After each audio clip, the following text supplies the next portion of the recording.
ఆధిక్యతను కనబరుస్తుంది. కాంగ్రెస్ ఆర్జేడీ కూటమి 105 చోట్ల ఆధిక్యతను కనబరుస్తుంది. ఇటు జూబ్లీహిల్స్లో 1091 ఓట్ల ఆధిక్యతను నవీన్ యాదవ్ కనబరుస్తారు. చూడండి ఒకసారి, అదిగో మాగంటి సునీత 8864 ఓట్ల పొందితే నవీన్ యాదవ్ 9955 ఓట్లను నవీన్ యాదవ్ తన ఖాతాలో వేసుకున్నారు. లంకల దీపక్ రెడ్డి మాత్రం కేవలం 10 ఓట్లతోనే ఆయన సరిపెట్టుకోవాల్సిన పరిస్థితి కనిపిస్తుంది. మాగంటి సునీత 8864 ఓట్లు, నవీన్ యాదవ్ 9955 ఓట్లు. 9955 ఓట్లను నవీన్ యాదవ్ సాధించారు.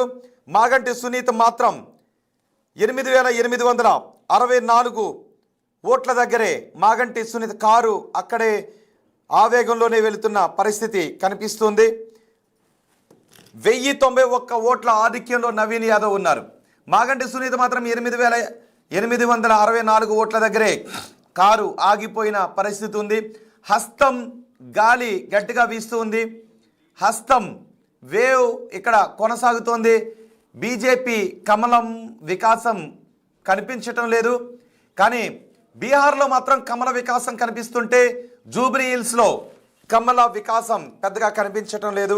కమలం పువ్వు రేకులు బీహార్లో రెపరెపలాడుతుంటే జూబ్లీహిల్స్లో మాత్రం కమలం రేకులు పెద్దగా వికసించడం లేదు. 243 స్థానాలున్న బీహార్ అసెంబ్లీలో అడుగు పెట్టాలి అంటే 122 స్థానాలను కైవసం చేసుకోవాలి. ప్రస్తుతం కావాల్సిన మ్యాజిక్ ఫిగర్ను దాటి బీజేపీ హవాను కొనసాగిస్తోంది. 124 స్థానాల్లో బీజేపీ జేడీయూ హవాను కొనసాగిస్తోంది. 122 మ్యాజిక్ ఫిగర్కి 2 స్థానాల్లో ఆధిక్యతను కొనసాగిస్తోంది. అంటే స్పష్టమైన మెజారిటీ బీజేపీ జేడీయూ కూటమి కనబరుస్తుంది. కాంగ్రెస్ కేవలం 105 స్థానాల దగ్గరే కొట్టుమిట్టాడుతున్న పరిస్థితి కనిపిస్తుంది. రేస్లో కాంగ్రెస్ చాలా వెనుకబడిన పరిస్థితి కనిపిస్తుంది. సుమారు 19 స్థానాలు ఎక్కువగా కాంగ్రెస్ తన ఆధిక్యతను కనబరుస్తుంది. ఇతరులు మాత్రం 4 స్థానాల్లో ఆధిక్యతను కనబరుస్తున్నారు. ఇటు జూబ్లీహిల్స్లో మాగంటి సునీత కేవలం 8864 ఓట్ల దగ్గరే ఆగిపోయారు. ప్రస్తుతానికి రెండో రౌండ్ కంప్లీట్ అయ్యేసరికి నవీన్ యాదవ్ 9955 ఓట్ల ఆధిక్యతను కనబరుస్తున్నారు. రెండో రౌండ్లో కాంగ్రెస్ లీడ్ 10,090 ఓట్లు సాధించింది. టోటల్ లీడ్ 1144 ఓట్ల లీడ్లో నవీన్ యాదవ్ ఆయన ఆధిక్యతను కొనసాగిస్తున్నారు. కాంగ్రెస్కి పడిన ఓట్లు 8926. కాంగ్రెస్కి పడిన ఓట్లు నెంబర్స్ మారిపోయాయి. మాగంటి సునీత ఖాతాలో 17,473 ఓట్లు పడితే నవీన్ యాదవ్ ఖాతాలో 18,617 ఓట్లు పడ్డాయి. నవీన్ యాదవ్ ఖాతాలో 18,617 ఓట్లు, మాగంటి సునీత ఖాతాలో 17,473 ఓట్లు పడ్డాయి. 1144 ఓట్లు తేడా ఉంది. 1144 ఓట్ల మెజార్టీలో నవీన్ యాదవ్ ప్రస్తుతం ఉన్నారు. నవీన్ యాదవ్ రౌండ్కి మెజార్టీని పెంచుకుంటూ ముందుకు వెళ్తున్నారు. దీపక్ రెడ్డి మాత్రం కేవలం 10 దగ్గరే ఆగిపోయిన పరిస్థితి కనిపిస్తుంది. బీజేపీ ఓట్ షేర్ పెద్దగా ఏమీ లేదు. బీజేపీ ఓట్ షేర్ గణనీయంగా తగ్గుతుంది అనే అంచనాలు ఎగ్జిట్ పోల్లో వచ్చాయి. ఇప్పుడు అవే నిజమవుతున్నాయి. 1144 ఓట్ల ఆధిక్యంలో నవీన్ యాదవ్ ఉన్నారు. మాగంటి సునీత 17,473 ఓట్ల ఆధిక్యంలో ఉన్నారు. ఈ నెంబర్స్ చాలా వేడిని పెంచుతున్నాయి. ఎవరైనా కామెంట్ చేశారు చూస్తున్నాను కొన్ని కామెంట్స్. బీహార్లో బీజేపీ ఈవీఎం అంటారు కానీ తెలంగాణలో కాంగ్రెస్ చేసిన పనులంటూ కొన్ని కామెంట్స్ చేశారు. ఓకే, పి కుమార్ బీహార్లో బీజేపీకి 135 సీట్లు వస్తాయని కామెంట్ చేశారు. ఓకే, జూబ్లీహిల్స్ గురించి ఎవరైనా కామెంట్ చేయండి. జూబ్లీహిల్స్ గురించి కామెంట్ చేశారు. 18,000 నుంచి 26,000 ఓట్లు కాంగ్రెస్కు వస్తాయని తేజ్ కామెంట్ చేశారు. బీహార్ గురించి కూడా కామెంట్ చేస్తున్నారు. మీరు బీహార్ గురించి జూబ్లీహిల్స్ గురించి కామెంట్స్ చేయండి. మీ పేరుతో పాటు కామెంట్ చేయండి. నేను ఆ కామెంట్స్ని చదివి వినిపిస్తాను. పి కుమార్రావు కామెంట్ చేస్తారు. బీహార్లో బీజేపీకి 135 సీట్లు వస్తాయని కుమార్రావు కామెంట్ చేశారు. అలాగే జూబ్లీహిల్స్ గురించి తెలుగు రాష్ట్రాల ప్రజలు అంచనా వేసుకుంటున్నారు 18,000 నుంచి 26,000 ఓట్ల మెజార్టీ వస్తున్నారు. ఓకే, మీ కామెంట్స్ని మీ ఓటింగ్ని ఇలాగే కొనసాగిస్తూ ఉండండి. మీ అంచనాలు, జనం అంచనాలు, ఓటింగ్లో పాల్గొన్న జనం అంచనాలు, జనం తీర్పుకి ఎంతవరకు మ్యాచ్ అవుతుందో మనం చూద్దాం. బీజేపీ జేడీయూ కూటమి 124 చోట్ల ఆధిక్యంలో ఉంటే కాంగ్రెస్ ఆర్జేడీ కూటమి 105 చోట్ల ఆధిక్యంలో ఉంది. జూబ్లీహిల్స్లో మాత్రం వేడి పెరిగిపోతుంది. కాంగ్రెస్ అభ్యర్థి 1144 ఓట్ల ఆధిక్యంలో ఉన్నారు. నవీన్ యాదవ్ ప్రస్తుతం 18,617 ఓట్లను సాధిస్తే మాగంటి సునీత 17,473 ఓట్లను సాధించారు. మా ప్రతినిధి సురేష్ ఉన్నారు కౌంటింగ్ కేంద్రం దగ్గర నుంచి సమాచారం అందించడానికి. సురేష్, రెండో రౌండ్ పూర్తయ్యేసరికి నవీన్ యాదవ్ 1144 ఓట్ల ఆధిక్యతను సాధించారు. ఏంటి రౌండ్కి కాంగ్రెస్ అభ్యర్థి ఆధిక్యతను పెంచుకుంటూ ఉన్నారు. దీంతో ఆయా శిబిరాల దగ్గర కనిపిస్తున్న పరిస్థితులు ఏంటి? అంటే ప్రస్తుతం రెండో రౌండ్ కూడా పూర్తి అయింది. మూడో రౌండ్ కొనసాగుతుంది కౌంటింగ్ సెంటర్లో. అయితే మొదటి రౌండ్లో స్వల్ప ఆధిక్యత వచ్చింది, కానీ రెండో రౌండ్లో 1000 ఓట్లు దాటింది. ఇంకా ఈ రౌండ్ 10 రౌండ్లు ఉన్నాయి కాబట్టి రౌండ్కు మెజార్టీ పెరుగుతుందని చెప్పేసి కూడా కాంగ్రెస్ పార్టీ ఆశిస్తుంది. కానీ బీఆర్ఎస్కి కూడా ఓట్లు బాగానే పడినాయి. ఎందుకంటే షేక్పేట్ డివిజన్లో చాలా రకాల ఓటర్లు ఉంటారు, సెటిలర్స్ ఉంటారు, మైనార్టీ ఓట్లు ఉంటాయి. ఇవన్నీ కూడా వన్ సైడ్. అక్కడ కాంగ్రెస్కి దాదాపు 3 నుంచి 4 వేల మెజార్టీ వస్తుంది అనుకున్నారు, కానీ అక్కడ 62 ఓట్లు మాత్రమే మెజార్టీ రావడం జరిగింది. బీఆర్ఎస్కి కాంగ్రెస్కి సమానంగా ఓట్లు పడ్డాయి. కానీ రెండో రౌండ్కి వచ్చేసరికి 1000 ఓట్లు మెజార్టీ నవీన్ యాదవ్ దాటిండు. ఇప్పుడు మూడో రౌండ్ కొనసాగుతుంది. ఎగ్జిట్ పోల్స్ అంచనాకి కొద్దిగా దగ్గరగానే కాంగ్రెస్ ఫలితాలు వస్తున్నట్టుగా అర్థమవుతుంది. కానీ ప్రస్తుతం షేక్పేట్ డివిజన్కి సంబంధించి పూర్తయింది కాబట్టి ఇప్పుడు వెంగళరావు డివిజన్కి సంబంధించి కౌంటింగ్ స్టార్ట్ అవుతుంది. అక్కడ కూడా కాంగ్రెస్ బీఆర్ఎస్ పోటాపోటీగానే ఓట్లు పడ్డట్టుగా తెలుస్తుంది. మరికొద్ది సేపట్లోనే మూడో రౌండ్కి సంబంధించిన ఫలితం కూడా వచ్చే అవకాశం ఉంది.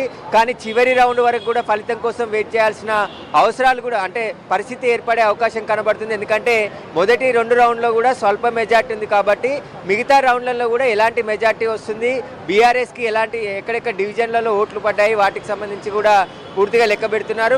మొత్తం 194,000 ఓట్లు పోలయ్యాయి కాబట్టి ఆ రెండు కూడా ఏ పార్టీకి 3 పార్టీలకి ఎన్ని ఓట్లు డివైడ్ అయినది కూడా మరికొద్ది సేపట్లోనే తెలిసే అవకాశం ఉంది. కాబట్టి మొత్తం ఎందుకంటే జూబ్లీహిల్స్ డివిజన్లో ఇటు బీఆర్ఎస్, బీజేపీ, కాంగ్రెస్ 3 పార్టీలు కొన్ని జనాల అభిప్రాయం కూడా మనం అడుగుతున్నాం. సో కామెంట్ చేస్తున్నారు, వాళ్ళ అంచనాలు నిజమైన అంచనాలతో ఎంతవరకు మ్యాచ్ అవుతారు. మీ స్క్రీన్ పైన అలాగే ఉండండి. కొన్ని కామెంట్స్ జనాల అభిప్రాయాన్ని చదివి వినిపించిన తర్వాత మళ్ళీ నేను మీ దగ్గరికి వస్తాను. శ్రీనుగుట్ల కామెంట్ చేశారు బీహార్లో ఎన్డీఏ అని. అలాగే ఎంజీ కమెంట్ చేశారు తెలంగాణలో బీజేపీ అపోజిషన్ స్టేజ్కి వచ్చింది అని. ఓకే, మనబాబు కమెంట్ చేశారు ఎన్డీఏ 135 సీట్లు గెలుచుకుంటుందని. జూబ్లీహిల్స్లో డెఫినెట్లీ బీఆర్ఎస్ విన్ అవుతుంది అని చందు స్మార్ట్ కమెంట్ చేశారు. జూబ్లీహిల్స్లో 14,000 నుంచి 16,000 మెజార్టీ వస్తుంది అని కట్ట సతీష్ కామెంట్ చేశారు. ఎవరికి వస్తుందో కమెంట్ చేయండి. ఓకే, మరొకరు కమెంట్ చేశారు దొంగ ఓట్లు ఉన్నాయని కమెంట్. శ్రీను గుత్త కమెంట్ చేశారు బీహార్లో ఎన్డీఏ వస్తుంది అని.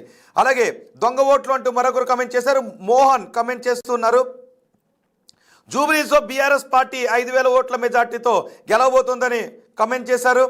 సురేష్ కమెంట్ చేశారు 140 ఓట్లని. కారు పంక్చర్ అని పివి మోహన్ కమెంట్ చేశారు. ఓకే, నేను మళ్ళీ మీరు కామెంట్స్ చేస్తూనే ఉండండి, నేను మీ దగ్గరికి వస్తాను. ఒకసారి సురేష్ దగ్గరికి వెళ్దాం. సురేష్, జనాల అభిప్రాయాన్ని కూడా మనం తీసుకుంటున్నాం. వాళ్ళు కూడా కొన్ని నెంబర్స్ ఇస్తున్నారు. కొంతమంది కాంగ్రెస్కి 20,000 మెజార్టీ వస్తుంది అంటుంటే, కొంతమంది బీఆర్ఎస్ గెలుస్తుందని మరికొంతమంది కామెంట్ చేస్తున్నారు. అటు బీహార్ గురించి కూడా కామెంట్ చేస్తున్నారు. 135 స్థానాల్లో బీహార్లో ఎన్డీఏ కూటమి గెలుస్తుందని కామెంట్ చేస్తున్నారు. ఓకే, మీరు తెలుగు రాష్ట్రాల ప్రజలుగా మీ కామెంట్స్ అలాగే కంటిన్యూ చేస్తూ ఉండండి. నేను పేర్లతో సహా రాయండి, మీ కామెంట్స్ నేను తీసుకుంటాను. మీ అంచనాలు జూబ్లీహిల్స్లో అంచనాలు మీ అంచనాలతో మ్యాచ్ అవుతాయో లేదో చూద్దాం. రౌండ్కి కూడా కమెంట్ చేయండి. ఇప్పుడు రెండో రౌండ్ పూర్తయ్యేసరికి 1144 ఓట్ల మెజార్టీలో కాంగ్రెస్ అభ్యర్థి ఉన్నారు. మూడో రౌండ్ కంటిన్యూ అవుతుంది. మూడో రౌండ్ నాటికి మెజార్టీ ఎంత ఉంటుందని తెలుగు రాష్ట్రాల ప్రజలుగా మీరు అనుకుంటున్నారో మీ అభిప్రాయాన్ని కమెంట్ బాక్స్లో తెలియచేయండి. నేను మా ప్రతినిధి సురేష్ దగ్గరికి వెళ్తాను. సురేష్, అటు బీఆర్ఎస్ కాంగ్రెస్ శిబిరాల్లో ప్రస్తుత పరిస్థితి ఏంటి, అంచనాలేంటి?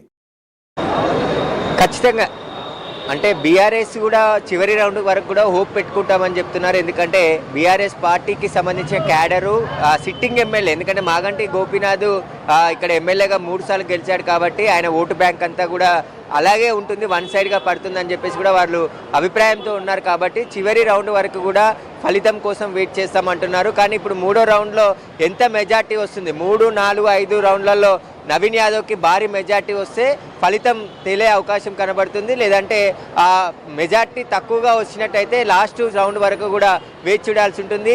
దాదాపు నెల రోజుల పాటు 3 పార్టీలకు సంబంధించి ముఖ్యమైన నాయకులందరూ కూడా జూబ్లీహిల్స్లో ప్రచారం చేశారు. గెలుపులకు సంబంధించి అంచనాలు ఎవరి వ్యూహం వాళ్ళు అనుసరించడం జరిగింది. కానీ కాంగ్రెస్ వైపే ప్రజలు ఉన్నట్టు తెలుస్తుంది. ఇప్పుడు రెండో రౌండ్లో కూడా నవీన్ యాదవ్కి 1000 మెజార్టీ దాటింది కాబట్టి బీజేపీకి ఇక్కడ ఓట్లు చాలా తక్కువగా పడ్డాయి. 2 రౌండ్లు కలిపి 307 ఓట్లు మాత్రమే ఇప్పటి వరకు పోలైనట్టుగా అంటే రిజల్ట్లో తెలిసాయి. కాబట్టి ఇటు బీఆర్ఎస్ కాంగ్రెసే పోటీలో ఉన్నాయి. కాబట్టి ఇక బీఆర్ఎస్కి కూడా మిగతా డివిజన్లలో ఏ విధంగా ఓట్లు పడ్డాయి వాటికి సంబంధించి పూర్తి వివరాలు కూడా మరికొద్దిసేపట్లోనే తెలిసే అవకాశం ఉంది. ఇప్పుడు షేక్పేట తర్వాత సురేష్ ప్రస్తుతం షేక్పేట ఓట్లు కౌంట్ చేస్తున్నారు. షేక్పేట తర్వాత ఏ డివిజన్ ఓట్లను కౌంట్ చేస్తారు? షేక్పేట్ తర్వాత ఇప్పుడు వెంగళరావు డివిజన్కి సంబంధించి కౌంటింగ్ జరుగుతుంది. వెంగళరావు డివిజన్లో కూడా భారీగా అంటే ఇటు బీఆర్ఎస్ కాంగ్రెస్ 2 కూడా అంచనాలు వేసుకున్నాయి. కానీ మూడో రౌండ్లకు సంబంధించి ఎలాంటి ఓట్లు వస్తాయనేది ఇప్పుడు వేచి చూడాల్సిన పరిస్థితి. ప్రతి రౌండ్ కూడా ఇక్కడ ఉత్కంఠ నెలకొంది. ఎందుకంటే మొదటి రౌండ్లో చాలా మెజార్టీ ఎక్కువ వస్తుంది అనుకున్నారు, కానీ అక్కడ తక్కువ వచ్చింది. కానీ రెండో రౌండ్లో నవీన్ యాదవ్కి 1000 మెజార్టీ దాటి ఆయన మెజార్టీ సాధించడం జరిగింది. కాబట్టి దీనికి సంబంధించి రౌండ్కి ప్రస్తుతం మెజార్టీ కౌంటింగ్ కేంద్రం దగ్గర మీరు అలాగే ఉండండి. ఒక్కసారి బీహార్ కు సంబంధించిన నెంబర్స్ మారాయి. బీహార్ నెంబర్స్ వివరించి కొన్ని కమెంట్స్ కూడా నేను చదువుతాను. బీజేపీ జేడీయూ కూటమి 131 స్థానాల్లో ఆధిక్యతను కనబరుస్తోంది. అంటే కొన్ని ఎగ్జిట్ పోల్ అంచనాలు వేసాయంగా 160 స్థానాల వరకు బీజేపీ జేడీయూ గెలిచే అవకాశం ఉంటుందని. ప్రస్తుతానికి మ్యాజిక్ ఫిగర్ ని దాటి 131 స్థానాల్లో బీజేపీ జేడీయూ కూటమి ముందంజలో ఉంది. కాంగ్రెస్